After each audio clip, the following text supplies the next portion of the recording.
요즘에는 남은 두 개의 글들을 보면 싱그러운 표현이 딱 어울리는 것이 있어요. 파릇하고 연두빛이 도는 것들이에요. 너무 연하지도 너무 진하지도 않게 그렇게 잎과 꽃이 진지해서 빛을 받기를 바랍니다. 화려함이 잠깐 나타났다가 사라지는 것보다는 오래 보고 길게 볼수록 더 가치가 돋보이는 것들이 있거든요. 우리 주위에 한결같은 배경이 되어주는 많은 것들에 대해 한 번 더 생각해 보게 됩니다.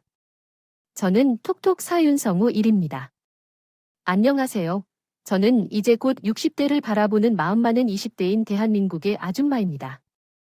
요즘은 본격적인 봄이 와서 꽃이 피고 마음도 싱숭생숭해져요. 지나간 일들을 계속 생각하게 되네요.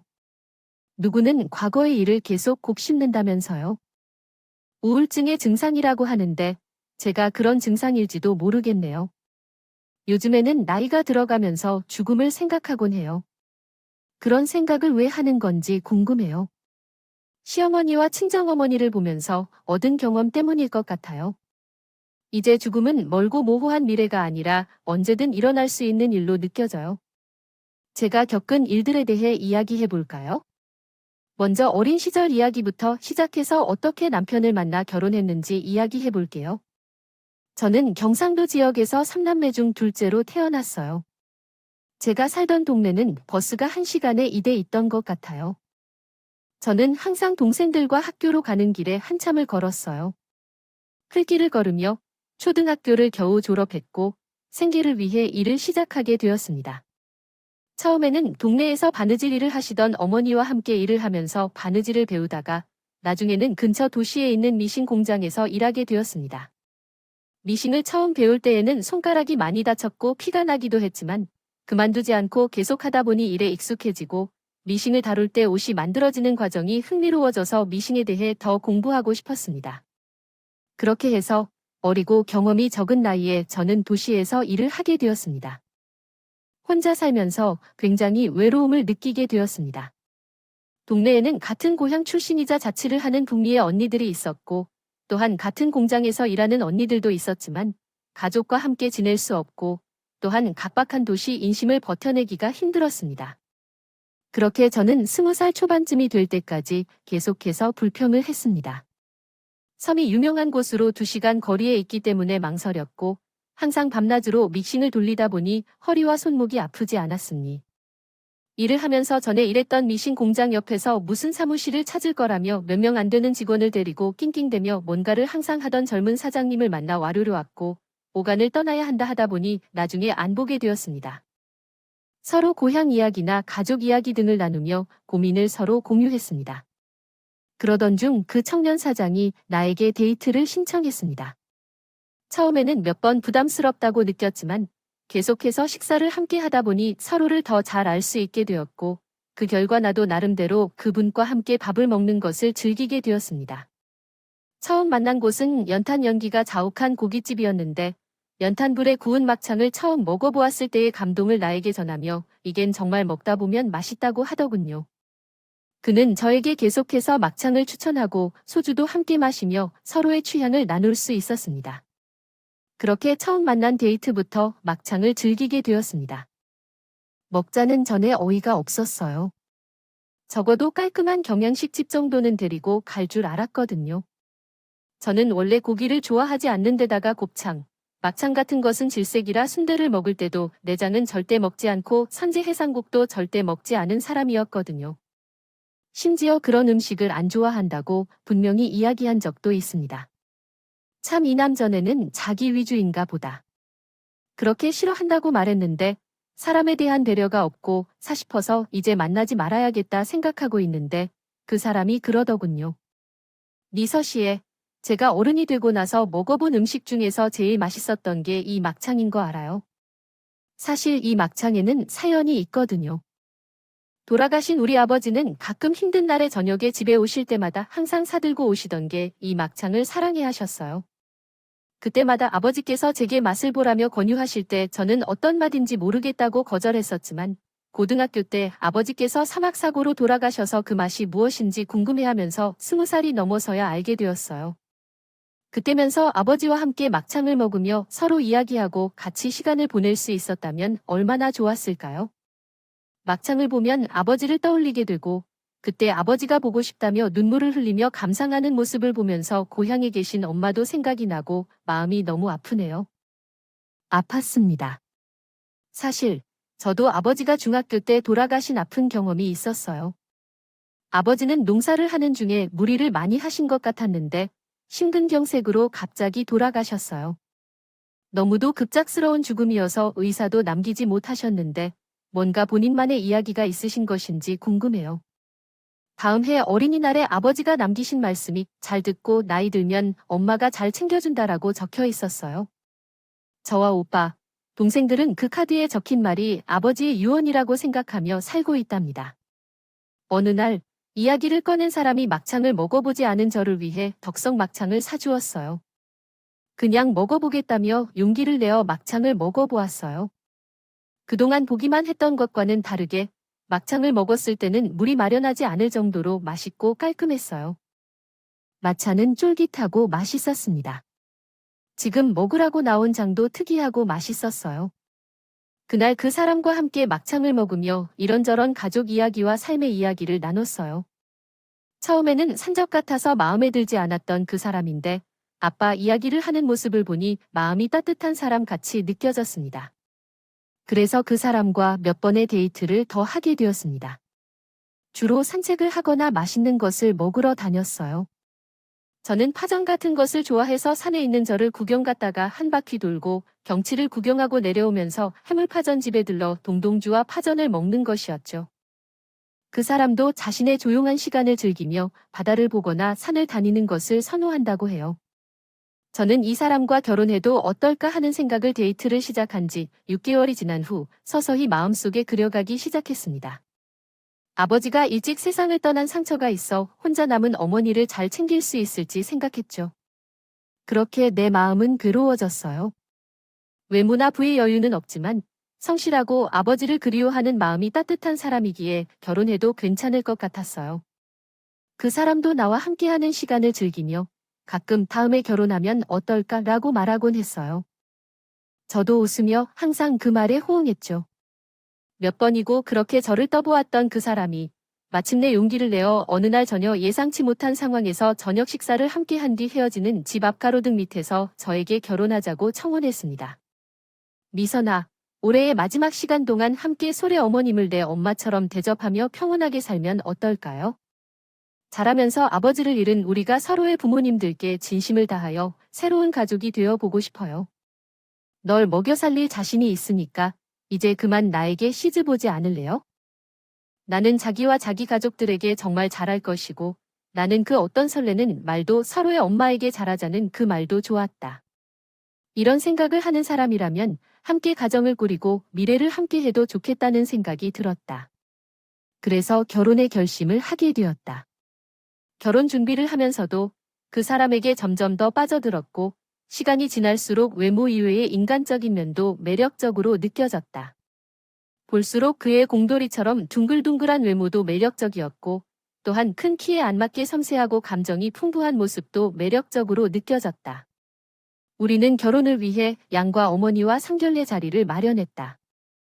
3년 전 우리는 서로의 어머니를 찾아가서 미리 인사를 드렸기 때문에 어머니들은 결혼에 대해서도 신중하게 생각하고 계셨습니다.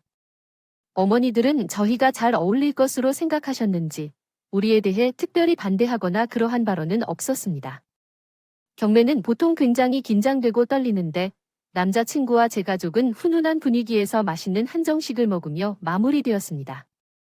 두 분 어머니께서도 남편 없이 살아오시면서 겪은 어려움에 대해 이야기하셨고 제가 자식으로서 단순 건사만 하느라 많이 고생하셨다는 것을 인정하며 서로를 칭찬하셨습니다. 아마도 가구 소리를 듣고 남편을 떠나보낸 경험이 있으신 듯합니다. 그 모진 시간을 호자처럼 혼자 견뎌내는 마음은 직접 겪어낸 당신들로부터 많은 것을 알 수 있을 것입니다. 양과 어머니들이 우리 자식을 훌륭하게 키우셨기 때문에 사돈을 믿을 수 있다고 말씀하시며 우리의 결혼을 적극 찬성해 주셨습니다. 다만 제 어머니는 상견례를 마치고 돌아오신 뒤에는 약간 걱정스러운 눈총으로 현어머니, 왜냐면 제 남자친구의 집안 사정을 염려하시던데요. 호르몬이면 효성이 지극하다면 그것은 좋은 일이지만 잘못하면 큰 고생을 할 수 있다는 점을 언급하셨습니다. 요즘 세상에 정말로 큰 고생할 일이 뭐가 있겠느냐 싶어서 엄마는 왜 그런 소리를 나는지 알 수 없다며 상대적으로 말씀하시곤 했습니다. 하지만 저는 엄마의 말씀을 제대로 듣지 않았던 것 같습니다. 그렇게 해서 나는 4월에 결혼했습니다. 내 결혼식 날씨가 아주 좋았는데 요즘 해마다 결혼 기념일이면 꽃비가 내립니다. 그 꽃들이 핀 모습을 보면 삶은 참 아름답고 값진 것이며 어쩐지 그랬어요. 그렇게 꽃들이 피어난 것처럼 나는 결혼할 때 내 인생도 결혼에 의해 더 나아지고 행복해질 것이라고 생각했습니다. 결혼 후에 남편과 신혼을 즐길 수 있었어요. 구경을 가기도 하고 여름에는 남편이 좋아하는 고기를 구워 먹는 등 소박하지만 행복한 여행을 몇 번 가기도 했죠. 그렇게 신혼의 단꿈에 푹 빠져 살다가 결혼 생활에 적응한 즈음에 둘째 아이를 가졌습니다. 첫 아이를 낳고 성남 후 약 20개월 후에 두 번째 임신을 하게 되어서 놀라웠습니다. 두 번째 임신을 겪는 동안에는 죽을 것 같은 생각이 들었지만 끝내 두 아이를 낳게 되어 아들과 딸을 가지게 되었습니다. 엄마라는 부르는 말도 익숙하지 않고 마음의 준비가 되지 않았지만 다른 이들도 결혼하고 자녀를 키우는 것을 보며 이해하기 시작했던 것 같습니다. 두 아이를 돌보면서 기저귀를 갈아주고 먹을 것을 챙기며 남편이 출퇴근 시간에 입을 셔츠도 다릅니다. 정말 몸이 10개라도 부족한 시간이었지만 이겨냈던 기간입니다. 전에는 제 자신과 어머니를 제대로 돌보지 못했어요. 그런데 갑자기 큰 아이, 초등학생 정도로 자라고 있을 때 집안의 비보가 전해졌습니다. 바로 시어머니께서 쓸어서 버리셨던 거였어요. 원인은 뇌출혈이 있습니다. 평소 혈압이 높으셨는데 추운 겨울에 모자를 안 쓰고 다니시다가 혈관이 수축해서 결국 터져버린 것 같다고 합니다. 보통 뇌출혈은 매우 심각한 것으로 반신불수가 되는 경우도 있고 심하면 즉사할 수도 있다고 하네요. 다행히 어머니는 발견이 빨라 손과 다리가 좀 불편하시긴 했지만 그렇게 많이 안 좋으신 것은 아닙니다. 혼자 화장실을 가실 정도는 되셨고 가끔 혼자 외출도 하실 수 있어요. 어머니께서 쓰러지신 후 계속 신경외과를 다니는데 어느 날 병원에서 치매 소견이 보인다는 것이 있었습니다. 뇌경색으로 오셨던 환자들 중에는 치매가 동반되는 경우가 있는데 어머니의 경우도 그렇다고 보입니다. 슬프게도 어머님은 치매 진단과 함께 이성을 잃어가시기 시작하셨어요. 남편은 이러한 상황에서 어머니를 혼자 계시게 할 수 없다며 치매가 더 본격적으로 진행되면 더 어려워질 것 같아 집으로 모셔야겠다고 말씀하고 있습니다.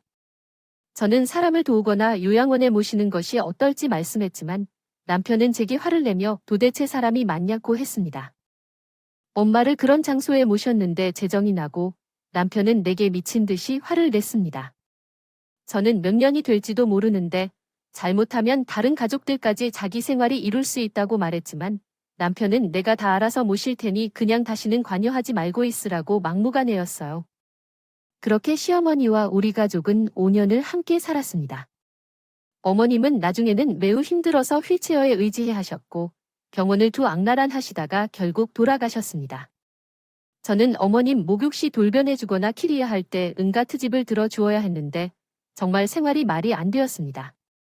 다 할 테니 라던 남편은 일하고 집에 오면 피곤하다고 어머니의 얼굴을 보자마자 들었네 싶었고 쟤는 5년 동안 어머니를 돌봄과 기운 가득하게 지내야 했어요. 결국에 어머니를 보냈을 때 아버님의 친정어머니는 나도 자네가 그런 일을 할 줄 알았다고 하면서 영접해 주었습니다. 사람이 얼마나 좋아도 무슨 뜻이겠니라며 아들들은 결국 부모를 돌봐주고 싶지 않고 배우자에게 책임을 떠넘긴다고 했죠. 그런 상황에 처하게 되자 저에 대한 마음이 너무나 슬펐다는 표정을 지셨습니다. 사람이 그래서 살지, 복을 쌓으면 나이가 들어서 남을 돕게 될 때에는 다시 축복을 받겠죠라고 편안하게 위로해 드렸어요. 그렇게 5년 동안 흔들림 없이 어머니는 혼자 계셨습니다. 단신 아들은 기억하지 못할지라도 가장 오래 같이 보낸 제 손을 꼭 잡으며 나에게 고맙다는 말을 남기신 채 눈을 감으며 씁니다. 5년 동안은 무척 힘들었지만 그래도 어머니께서 나를 작별 인사하실 때의 천사 같은 모습은 생각하며 어머니를 보내드렸습니다. 사람으로서 고통의 연속이라는 느낌을 가지며 어머니가 돌아가신 후 몇 달을 멍하니 지낸 것 같습니다. 경수발도 괴로웠지만 돌아가신 후 확실히 깨달은 것은 어머니께서 아프시고 힘들어 하실 때를 지켜보는 것이 더 힘들다는 것을 깨달았습니다. 남편도 한동안 고생한 2시간이 지나자 그의 마음이 조금씩 다잡히는 것 같았습니다. 아이들은 초등학교에 다니며 건강하게 자라고 있었고, 저는 이제 생활에 여유를 두고 싶어서 그동안 가고 싶었던 헬스장을 다니고 유아를 배우기로 하였습니다. 오랫동안 어머니를 모셔서 허리가 아프고 몸이 성하고 고생했습니다. 오랜 병에 효자가 없다 보니 내가 그것을 대신해야 했습니다. 그러나 겨우 생활을 찾기 시작하고 동네 빵집에서 빵을 만들면서 소소한 일을 하며 하루 4시간 일을 하며 용돈을 모으는 즐거움으로 살아가고 있었는데 그렇게 한지 1년도 못 되어서 갑자기 나쁜 소식이 전해졌습니다. 이번에는 고향에 계신 어머니께서 하는 것입니다. 편찮으시다는 수식이었습니다. 안 그래도 요즘 어머니께서는 속이 계속 더부룩하다며 뭘 먹으면 소화가 잘 안 된다고 해서 소화제 뭐가 좋을지 물어보셨어요. 그래서 저는 미련하게 그러지 말고 동네 내과로 가서 한번 검사도 받아보고 병원에서 약을 처받으라고 그러더군요. 그래야 고생을 덜하고 빨리 나을 수 있다고 말이 좋습니다. 그래서 어머니께서는 제 말대로 동네 내과에 가서 증상을 말씀하셨는데 속도 좀 쓰린 것 같고 명치 부분도 가끔 아프다는 말씀을 드렸더니 의사께서 그러면 혹시 위 내시경을 해보셨나 물어보셨어요. 얼마나 되셨느냐고 물어보니 어머니께서는 10년 정도 됐을 것 같다고 말씀하셨습니다. 신이 들었는데 의사가 내시경을 한번 시켜보자고 했다고 하는군요. 그러나 내시경을 받고 나서 의사의 표정이 상당히 좋지 않았답니다. 외과 선생님은 지금 소견서를 작성해 주시고 큰 병원으로 가서 진료를 받는 것이 좋겠다고 하셨습니다. 정확하지는 않지만 상황이 좀 안 좋아 보인다고 하시더라고요. 그래서 무슨 일이 생긴 것 같다는 직감이 들자 엄마는 큰 병원에서 조직 검사를 받아야 한다고 하셨습니다. 결국 엄마는 위암 진단을 받았다는 말을 듣자마자 급히 엄마에게로 뛰어갔어요. 서둘러 집에 도착하면서 엄마는 얼굴이 창백하고 국물을 드시고 계셨습니다. 엄마, 내가 진정으로 병원에 가도록 하려고 말했잖아요. 왜 그렇게 소리 지르고 하는 거야? 얘는 왜 저러는 거야? 애나는 여전히 정신이 없는데. 아니, 없어? 이 사람이 어서 병원에 가야 한다고 말해야 해, 정말. 저는 다른 형제들도 다 오라고 부르고 앞으로 어떻게 엄마를 돌볼 것인지 응원했습니다. 의사가 일단 수술이 가능하다고 했으니 시기를 잘 정해서 도와주고 수술 후에는 누가 엄마를 돌볼 것인지 등등 많은 이야기가 이루어졌어요. 큰 오빠는 현재 결혼을 안 하고 혼자 지방에서 조선소를 다니고 있어서 엄마 돌보기에 어떻게 기여할지에 대해 이야기했어요. 왔다 갔다 하면서 어머니의 돌봄을 맡을 수가 없었어요. 오빠는 회사 안에 있는 기숙사에서 생활을 하고 있었는데 그때 제가 막내 여동생에게 물어보았어요. 막내는 현재 아기가 2살이 지나 어리긴 하지만 지금 사는 곳이 엄마 집 부근이라서 이야기를 나누었어요. 일단 내가 왔다 갔다 하면서 엄마를 돌보겠다고 말을 했습니다. 그러나 이렇게 막내에게 엄마를 부탁하고 집으로 돌아왔어요. 그 후 수시로 엄마 집을 들락거리며 엄마가 수술을 받기까지 지속적으로 신경을 썼습니다. 운동하고 유아 수련을 다시 시작한 생활을 포기해야 했고 그럼에도 불구하고 언제 돌아가실지 모를 엄마의 상황에 대한 불안감으로 최대한 엄마와 함께할 시간을 낼 수 있도록 노력했습니다. 오래 사실 수 있도록 챙기려는 것이 최선이라는 생각이 들었습니다.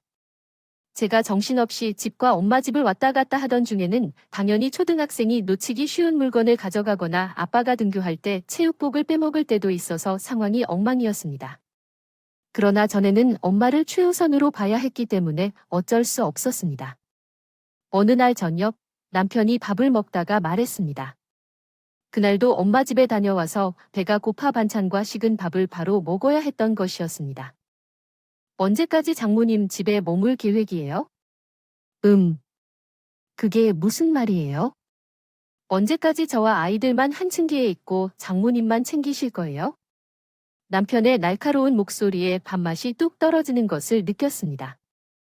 이런 생각을 해서는 안 되지만 시어머니로 5년을 모시고 고작 엄마 집에 한두 달 왔다 갔다 했을 뿐인데 이런 식으로 말을 하시니 정말 서러운 마음이 들었어요.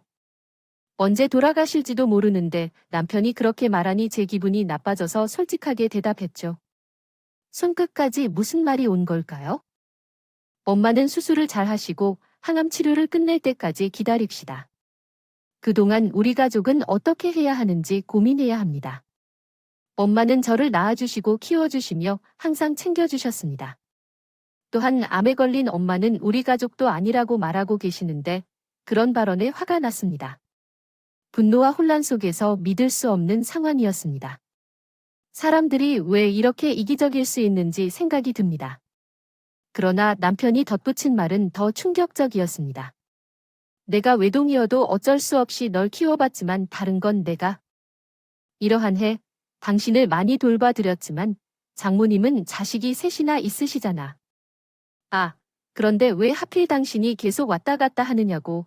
근처 요양병원에 모시고 나하고 처제가 들여다보면 되지 않겠어? 인간 같지도 않은 인간. 아, 그거 침 뚫린 입이라고 말이라고 해. 우리 엄마가 남편도 없이 3남매 키우느라 그곳에 얼마나 있는지 아는 사람이 어떻게 그런 말 할 수가 있어? 저는 너무 화가 나서 그만 칩을 박차고 나와 버렸습니다. 남편이고 뭐고 진짜 때려 죽이고 싶을 정도로 화가 치밀어 올랐습니다. 어떻게 사람을 이렇게까지 화나게 할 수 있는지, 그것도 능력이다 싶더군요. 앞으로 인간을 어떻게 할까? 온몸이 부들부들 떨리고 너무 화가 났지만 저는 최대한 이성적으로 대처해야 한다고 다짐하며 침착하게 이성을 찾았습니다. 갑자기 내가 어떤 드라마 주인공이 된 것처럼 눈앞이 아득해집니다. 서로를 이해하지 못하는 것 같아서 서글프고 나를 떠들어 진심으로 다가갔지만 그 약속을 남편으로부터 연성하듯 신뢰하고 이루었습니다. 그러나 5년 동안 남편이 제게 불평을 하며 엄마가 병에 걸렸을 때와 같이 나를 사람처럼 속였습니다. 결혼 이전에 서로에게 한 약속을 버리고 속여왔습니다. 이렇게 이기적인 인간과 결혼했던 것이 잘못된 선택이었을지 그 생각에 이르자 왜 이런 문제를 걱정하게 되었는지 궁금해집니다.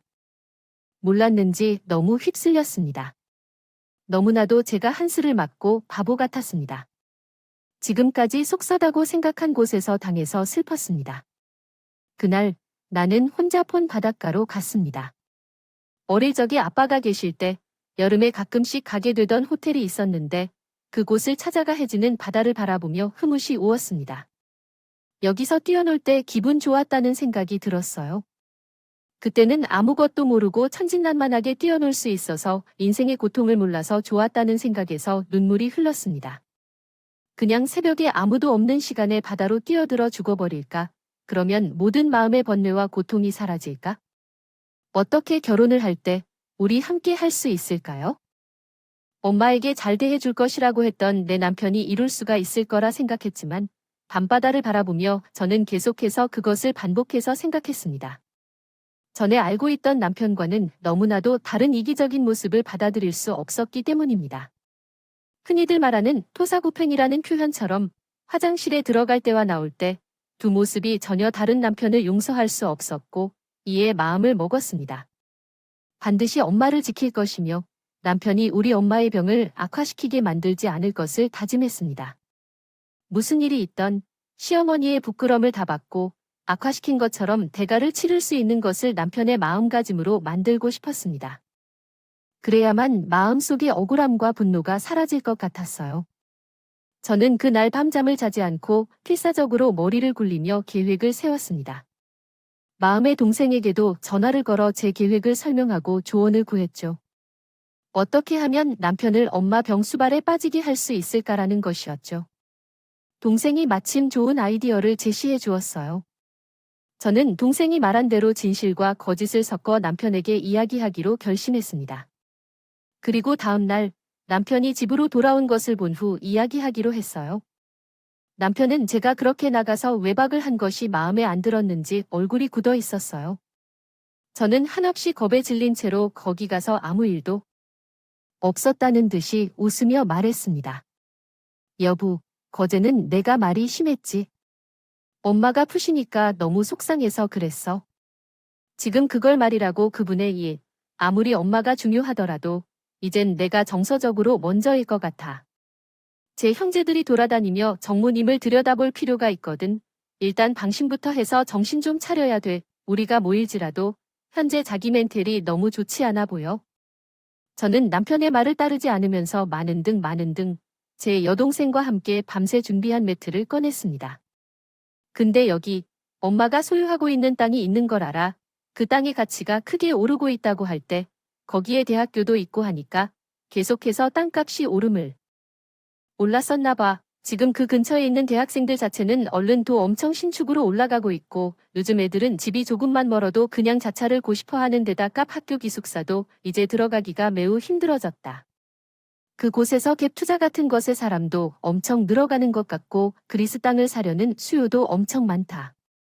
쇼핑몰이 들어선다는 얘기도 있고 막내가 그 부근에 살았으니까 저번에 볼 때 그 말을 했었더라고. 그래서 저번에 근처 부동산에 가봤는데 실제로 탄 거 없이 무주 올라 떨어져.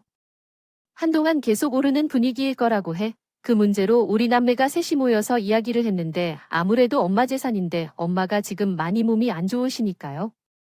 가장 엄마를 존경하는 집에서는 그 땅을 가져가기로 결정했어. 우리가 주로 모시는 건 어때? 응, 그건 안 될 것 같아. 자네의 요즘 상황은 어떠니? 내가 준비해 둔 가짜 미끼를 던져보자. 남편은 갑자기 말을 안 했어. 언니는 교활하게 이리저리 굴며 몸값이 얼마일지 계산하는 듯한 눈빛을 보였어. 나는 토가 나올 것 같은 느낌을 참으며 계속 가식적인 미소를 지으며 말했어. 이제 2차 미끼를 던지기로 했어. 지난번에 내려가 혼자 부동산을 들르면서 토지의 가격을 정확히 알아봤는데 엄마가 소유한 땅은 매우 넓고 급하다면 큰 병원 건설에도 적당할 것 같아. 해석, 하나 뽑았는데 그래서 그게 100억 원이 돼. 무슨 소리야? 얼마냐? 뺄 곳 없어. 남편은 갑자기 마시던 잔을 식탁에 내려놨어. 그런 다음 한동안 열심히 생각하고 있었어. 남편이 약간 어색한 것 같아서 역설하며 말했어. 결국 막내가 모두 가져간다는 말이었지. 엄마가 강조치로 날 모신다고 하는구나. 돈 잘 보니까 오빠는 별로 욕심이 없는 것 같아. 어차피 못 모을 것 같으니 그냥 포기하는 게 낫겠지. 그치 하고는 아쉬운 듯 부엌으로 가서 설거지를 했습니다. 사실 땅이 있다는 말은 반은 진실이고 반은 거짓이었어요. 지금 이야기하고 있는 금싸라기 땅은 우리 엄마의 소유물이었지만 5년 전에 엄마가 땅을 매각하기 전에 오빠에게 빌려준 걸로 알고 있었어요. 오빠는 그 돈을 필요로 해서 빌려준 걸로 알고 있었죠. 그때 오빠가 돈을 요청한 건 거기까지이지만 사실은 그 돈은 오빠 자신에게 투자할 계획이었고 동생과 저는 그 결정을 지지했어요. 여전히 오빠가 결혼할 때 그 돈을 결혼 자금으로 사용할 수도 있겠다는 생각을 하고 있습니다. 아들에게 재산을 물려줄 때 더 많은 부지가 있다는 관례가 있기 때문에 이러한 결정이 내려진 것 같아요. 그리고 지금 남아있는 땅은 그 땅에 비하면 훨씬 보잘것없는 다른 곳들만 있고 그것들의 면적도 넓지 않아서 돈을 그리 많이 벌지 못하는 곳들이었습니다. 저는 가만히 그렇게 말했을 때 남편이 어떻게 나올지 궁금했습니다. 이 사람이 정말 이기적인 속물이라면 갑자기 태도를 바꿀 것이고 그렇지 않다면 계속 그대로 해야만 할 것이라고 생각했습니다. 차라리 일관성 있게 모시지 못한다고 이야기하는 편이 나을 것 같았습니다. 그런데 대체로 남편은 예상대로 못난 소리를 하며 제 속을 헤집어 놓았어요. 설마 우리가 어머니를 이 집에 모시고 와서 평소보다 더 신경을 써주자는 제안을 하는 걸까요? 응. 다음날 갑자기 아침을 먹으려는데 남편이 밑도 끝도 없이 자신이 엄마를 모시겠다고 하는 것이었어요. 내가 구상하고 있는 일 어떤 게 있으면 우리가 어머니를 모시고 해당 땅을 받으면 내가 그 사업을 한번 펼쳐보고 싶어서 그래요. 사람이 살면서 한 번의 기회는 오면서 지금이 그때인 것 같아요. 남편은 홍조를 띠면서 자신이 엄마를 모시겠다는 것 같습니다. 저는 어이가 없어서 사실대로 말하고 핀잔을 주려다가 엄마를 모시고 고생 좀 시켜야겠다는 생각이 들어서 그렇다면 당장 다음 주에 이사를 하고 엄마와 함께 사도록 하자고 맞장구를 쳤지만 그렇게 다른 형제들에게도 이야기하자면 엄마를 내가 사는 집으로 모시게 되었습니다. 마침이 수술할 병원도 제가 사는 도시에 있는 잘 알려진 의사분께서 계셔서 거기로 옮겨서 치료를 받게 되었습니다. 엄마는 수술을 무사히 마치셨지만 항암 치료로 인해 기운이 너무 없어져서 하루 종일 방에서 누워 계시는 일이 자주 있었습니다. 그러나 희소식 중 하나는 엄마가 기운이 없는 상태에서도 손주들이 뛰어다니며 재롱을 부리는 것을 볼 때 크게 웃으시는 것을 보았습니다. 그 모습이 엄마의 삶에 활력을 불어넣는 것 같았습니다. 이런 모습을 보며 저는 태어나서 처음으로 제대로 된 효도를 하는 것 같다는 생각이 들었고, 그런 엄마의 모습을 보는 것은 좋기도 했습니다. 어느 날까지 내가 웃는 얼굴을 볼 수 있을까 하는 걱정이 들었습니다. 남편은 열심히 일하고 퇴근할 때도 장모님과 함께 있으면서 곁에서 엄마를 돌봐드렸어요. 엄마가 민망해 하시는 걸 알면서도 목욕을 도와드리고 잠깐 나간 채 화장실을 가시는 것도 도와드렸습니다. 돈이 그렇게 좋다 싶으면서도 참지만 엄마가 보기에는 사람들이 그렇게 살려니까 챙기는 것만 기분 좋게 보여야 하는 게 어디 있나 싶기도 하고 증기가 났어요. 처음에는 사실을 솔직히 말해야겠다고 생각했지만 남편이 엄마를 잘 돌봄으로써 말할 수가 없게 되었어요. 갑자기 남편의 태도가 바뀌면 엄마가 얼마나 상처를 받을까 하는 걱정이 커졌습니다. 그랬어요. 엄마께서 수술을 마쳐 항암 치료를 받으시다가 완치에 가까운 회복을 하셨습니다. 그래서 처음 암 진단을 받은 이후로 15년이나 더 살다 돌아가셨어요. 처음 우리 집에 오실 때 초등학생이었던 저희 형제는 성숙한 성인이 되었기 때문에 그 모습에 감동했습니다. 엄마가 돌아가실 때 편안한 표정이었습니다. 엄마를 그렇게 잘 모셨다는 것에 마음이 편했어요. 물론 엄마와 함께 한 추억이 생각나 슬프기도 했지만 그럼에도 불구하고 후회 없고 또한 아프지 않으신 모습을 봐서 오래 살게 되었어요. 오빠, 동생과 함께 상을 치르고 돌아오는 날, 집에 가면 현재까지 형제들과 함께 있게 될 거에 대해 생각하게 됩니다. 엄마가 돌아가신 지 한 달째 되던 그날, 제가 어쩌다 그동안 속으로 미워했던 남편이 엄마의 재산에 대한 이야기를 꺼내지 않고 우울한 표정으로 창밖을 바라보는 걸 보았습니다. 그렇게 며칠을 엄마를 그리워하며 보낸 우리는 어느 날 남편이 드디어 그 이야기를 꺼내었습니다. 그때 그가 말했던 것은 어머니께서 말한 대로 그 재산이나 땅 등은 언제쯤 우리에게 오게 될지, 무슨 땅 안에 있는지, 그리고 농산물 값이 현재 100억 이상이 되었다는 것에 대한 이야기였습니다. 이하 생략. 그건 나는 그때 그 사람이 우리 엄마를 더 이상 챙기지 말라고 말한 거야. 화가 나서 한 거짓말이었어. 놀랐어. 다시 구라고 말해주었지만 그렇게 오랫동안 거짓말을 한 것에 대해 남자가 어떻게 반응할지 걱정도 했습니다. 너무 화를 내면서 이혼하자면 어떡하지? 그런 생각도 들었거든. 처음에는 그랬지만 그동안 어머니를 지극성으로 모실 때 남편이 장모님을 사랑하는 것을 알게 되어서 이렇게 이혼해서는 안 된다는 생각이 들었어. 그런데 남편이 뜻밖의 이야기를 했어요. 그 돈은 뭘까? 무슨 일이야? 아내의 형부께서 나에게 보내주신 돈인가? 그래서 지난 5년 전에 오신 지 10년쯤 된 때 통장으로 돈을 보내셨다고 하더라. 미선이가 말한 그 땅을 처분한 돈이라고 하시며 너에게 돈을 주고 갔다고 했어.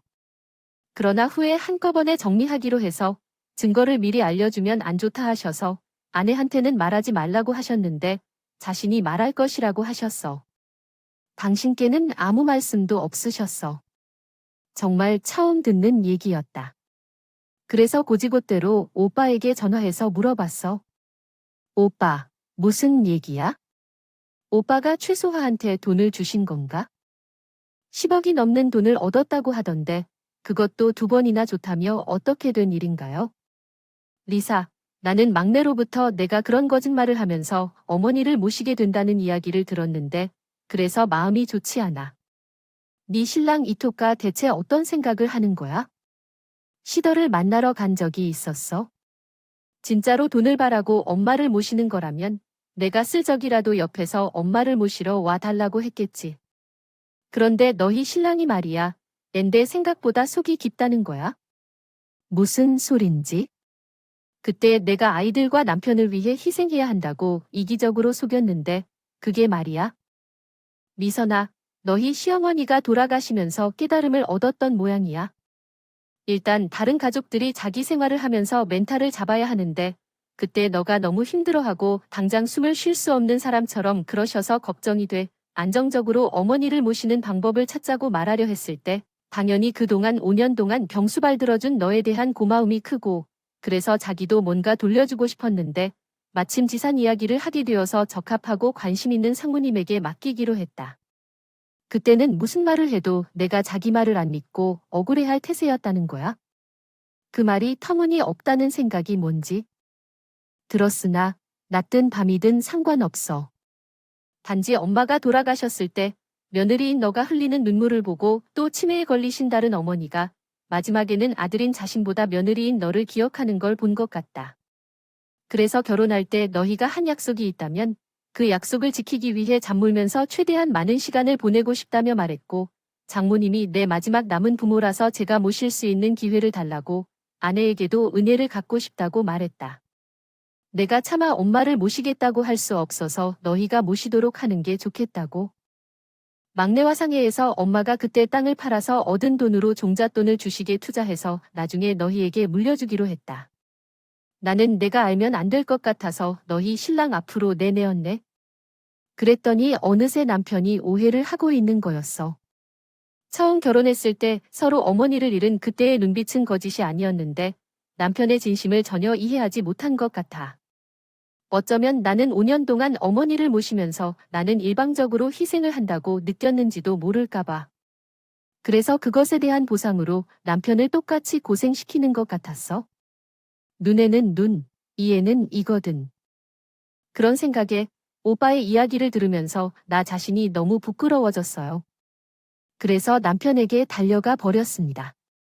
사람을 잘못 판단한 게 아니라는 걸 깨달았는데 아마 지난 3월 동안 소물이 되었던 것이 나였다는 걸 뒤늦게 깨달았어요. 아, 당신 왔구나. 어디 다녀왔어? 우와, 고마워, 남편. 내가 정말 미안해. 갑자기 달려들어 남편 품에 안기며 울음이 터졌습니다. 남편은 영문을 모르지만 저를 토닥토닥 달래주면서 무슨 일인지 걱정했어요. 울어가며 오빠를 만나고 싶다고 중얼거렸습니다. 이야기를 한 후 남편에게 이렇게 말했습니다. 아니나 다를까 우리 엄마가 자식을 참 잘 키우신 것 같아. 내 형님도 그렇고 나도 그렇고 모두 바르고 거리낌 없이 지내는 것 같지 않아? 내 엄마는 그렇지 못하셨어. 예전에는 나한테 소홀히 다가와 주지 않고 큰 소리만 질러대더라. 그래서 내 목소리도 점점 그런 건지. 그런데 처음에 당신이 말한 건 조금 거창하다고 느꼈지만 100억 원이라니 처음부터 믿지 않았어. 결국에는 장모님이 그런 얘기를 하셔서 그냥 제 마지막 부모님으로 지내줬으면 좋겠어. 오래오래 건강하셨으면 좋겠어. 아직도 장모님이 식사할 때 기분이나 모습이 좋으시다면 이런저런 이야기를 하면서 그랬던 목소리가 귓가에서 계속 들립니다. 정말 참모님을 뵙고 싶어요. 저와 남편은 서로에 대한 긴 세월 속 오해를 푸는데 많은 시간을 보냈습니다. 서로에 대해 오해를 풀고 나서 서로의 어머니에 대해 이야기하며 그날 저녁을 보냈습니다. 진정한 부부란 무엇인지 고민했고 제가 부족한 부분이나 남편의 오해를 다 정리해보니 서로의 부채인 것 같습니다.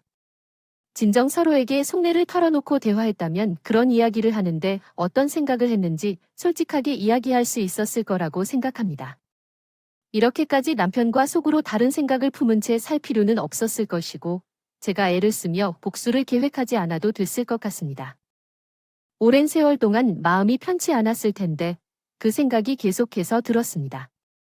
이 이야기를 듣고 계신 여러분, 제처럼 배우자에 대해 괜한 오해나 미움으로 보내지 마시고 서로 섭섭한 말이나 잘못된 행동이 있다면 솔직하게 대화해 보시길 바랍니다.